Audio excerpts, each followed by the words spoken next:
Hello, my name is Laura Renwick, and I'm going to be talking today a little bit about inclusion in mathematics.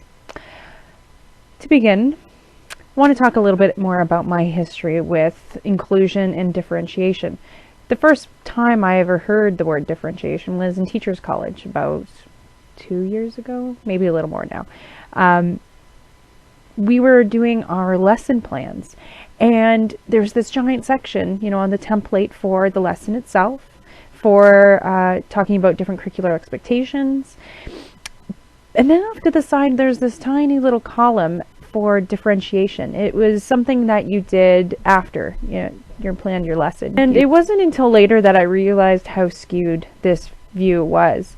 And when I started taking AQ courses, I started to learn that differentiation and inclusion should be part of lesson planning. It should be embedded in lesson planning. It shouldn't be an afterthought. So during this blog, I'm going to be talking a little bit about children with different exceptionalities, how you can identify them, and how to help them to also enjoy math and love it and become lifelong math learners. There are many different factors that may change how a child engages in math or how well they may do in math. These are some things that I was able to think of. One, the child's background culture and the child's ability in the English language. So can they even understand the instruction that you're giving them? And any developmental delays, or maybe children who have autism, that if they're identified for any kind of special education support, children with learning disabilities, social economic status, are they middle class, are they not? And their self-esteem definitely can come into it, how well they view themselves as being able to do math. And I think attentional issues, maybe like ADHD, so how much information are they actually getting in? Are they paying attention in class? Are they able to sit down and do the math? And I think there are two others that we didn't really talk about in class too that I thought of.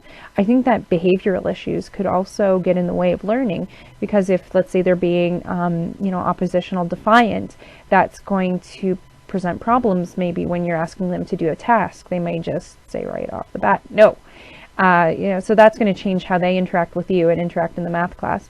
I also think that physical disabilities can also affect a child, especially if they have maybe fine motor skills are impaired in some way, or maybe they're not as mobile in the classroom. So especially in today's classrooms, we have a very diverse group of students. Think of all the things I just mentioned. All of those are going to be probably present in some way or another in our careers, and maybe even multiple things for one student, multiple factors. So how do we identify these, and how do we know which students are the needier ones or that need a little bit of extra support? So I think that some things are apparent even just by looking at a student, but really most of these are going to require us to delve deeper. This could be as simple as an interview with the student, even just talking about their beliefs in their abilities, and asking them to do a simple diagnostic task even. I think that also there's a lot of information that can come from doing a parent-teacher interview as well. Once we do some more research on our students and we're more informed about them, we can begin to identify the different strengths and weaknesses that they may have in mathematics. This will inform us what kind of barriers may exist that will possibly impede their learning in math. And will help us to circumvent these when we do our planning. So I'm going to talk a little bit more about some barriers that I thought of, and in relation to certain groups. Now, of course, these are generalizations, and they may not apply to every student who fits into one of these groups, but they are trends that may exist and may occur.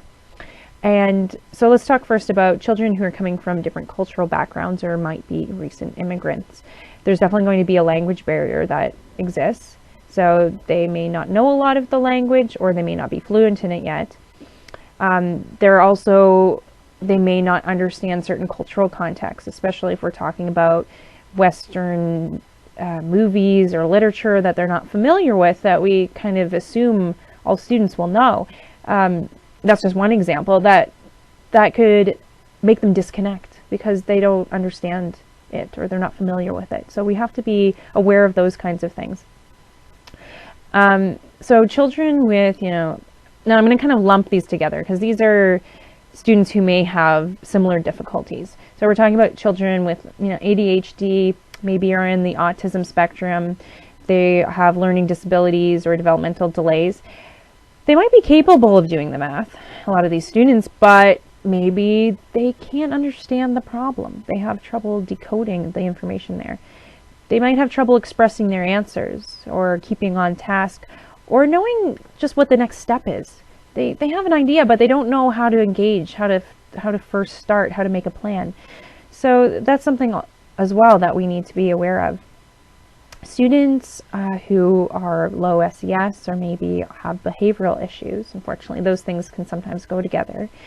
I don't think that they may not think that math is important because of the messages that they're getting at home, or just that education in general isn't a big importance for them. Or maybe they just have too many issues happening at home that they can't concentrate at school. Or, students who are having these really high emotions, there's no way that they're going to be able to connect with what's happening because they're too distraught. They can't look at the math and understand what's going on because, when you're really upset, you're not going to be concentrating on anything but yourself. So those are things that are also going to affect how they engage with math, and they may cause barriers. Children with self-esteem or anxiety issues. This is something that came up a little bit when I was looking at gender in mathematics. Students just might go, I can't do it. They believe they can't, or they're too stressed or anxious to engage in the math.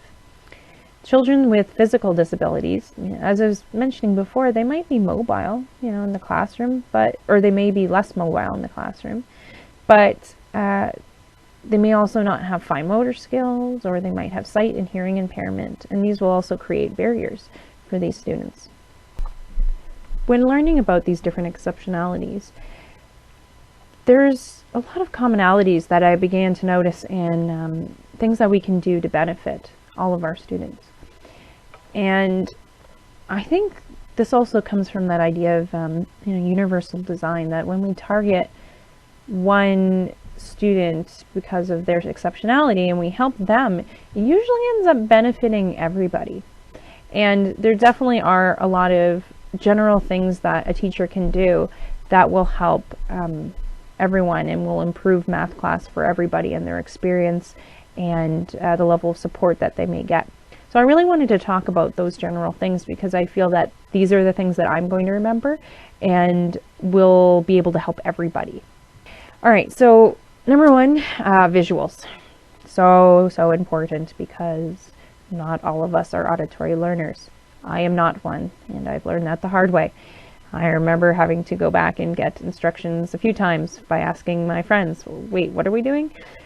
Just because I didn't have that visual support to remind me of, or to give me some kind of concrete visual that would help me to connect to what I was supposed to do. Manipulatives also, right? We're talking about this before, that students need to be able to have a hands-on experience with math. They need to be able to try new things and to experiment and to discover. They can't do this if they don't have things in front of them. Now again, there's going to be some students who don't need these, and that's fine. You just need to provide the choice of having those manipulatives available. Checking for comprehension is a good one. I think that after every explanation of what we're going to do, you should always do a recap, ask students, pick on the ones who you saw kind of staring off, maybe not really quite there. Hold students accountable for active listening. And again, that'll reinforce and give the instructions another time for those students who need a little bit extra time to process, or maybe they didn't hear it properly the first time. We need to use open-ended questions or parallel tasks so that students of differing abilities, or maybe ones who are working with a learning disability or working at a different grade level, can still be doing the same big idea, still working on many of the same curricular expectations, but maybe just the difficulty level has been modified a little bit. for them. It's simplified a little, or for students who are gifted, they can choose something that's a little bit more complex or delves a little deeper into the subject matter. And it gives them a little more freedom of choice. So that's also very important.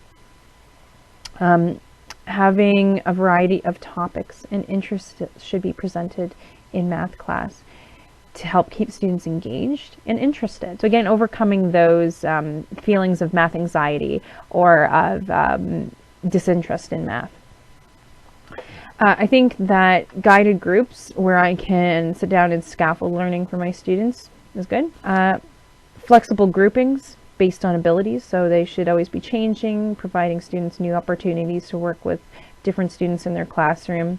This can provide supports for a lot of students who maybe have language barriers or are working at a different level or have learning disabilities, because they can learn from their peers. The other peers who are maybe functioning a bit higher get a chance to teach others. So that's extending their learning. So it's one thing to learn and to do, it's another thing to teach. I think that providing more time and choice during assessment, teach the context of the lesson. Not assume that every student is going to understand it. For example, maybe I do like a hockey-based word problem. I shouldn't assume that every student is familiar with hockey. Maybe they don't watch it. Maybe they're not into sports. Maybe they're coming from another country where sports isn't as important. So, we can talk about hockey and ask students, well, what do you know about it? How does it work? How do you score? How many points do you get per goal? That kind of thing. I think that students should be allowed to have meaningful math talk with each other and with the teacher. This means that, having like math congresses or talking at the beginning about a problem, looking at it together, giving them a chance to voice their opinions, to build on each other's ideas, to work as a group. So not having students just working isolated or individually. They're working together, they're problem solving, they're using mathematical language, they're learning to express themselves. These kinds of things need to occur. It's more interesting, it helps them to develop mathematical language and reasoning, and it's just going to make it a more dynamic class. They get to learn from each other this way too. And I think that another thing that should be present is like a math wall. I think this kind of fits under the visual section, but it's more about having the vocabulary present somewhere for them, and the math wall should be backed up with visuals and maybe with multiple languages. So if you have a lot of languages represented in your classroom, give them a chance to write that on the math wall as well. So those are things I think that in general are going to make a difference in a math class on top of a 3-part lesson. To end this blog, I'd like to end with my mission statement, which is more of a philosophy of teaching and my beliefs about my students. I'd like to read a quote that I actually ran into yesterday, and I think that it kind of embodies what I believe. And the quote goes, "Because you are alive, everything is possible." And that's by Thich Nhat Hanh. And I think that what this means for me is that I should never make generalizations or assumptions about my students, to treat them as individuals and always be assessing them and looking for proof of learning and looking for areas of need that they have. Most of all, I need to believe that all of them can achieve and all of them can be focused on the same learning goals together, all the same big ideas as a whole class. If I believe in them and help them to believe in themselves, by giving them that quote even, I think that they will start to have confidence and won't be afraid to take risks and to learn and to enjoy math. So I think that the biggest thing about being a teacher is believing in your students, because what you believe about them makes a huge difference in how they view themselves and how well they will achieve in class and also later on in life. The impressions that they make now are going to last a lifetime, so I better make them a good one. So thanks for listening. I hope that you enjoyed my reflections, and I am looking forward to the last half of this course. Thank you very much.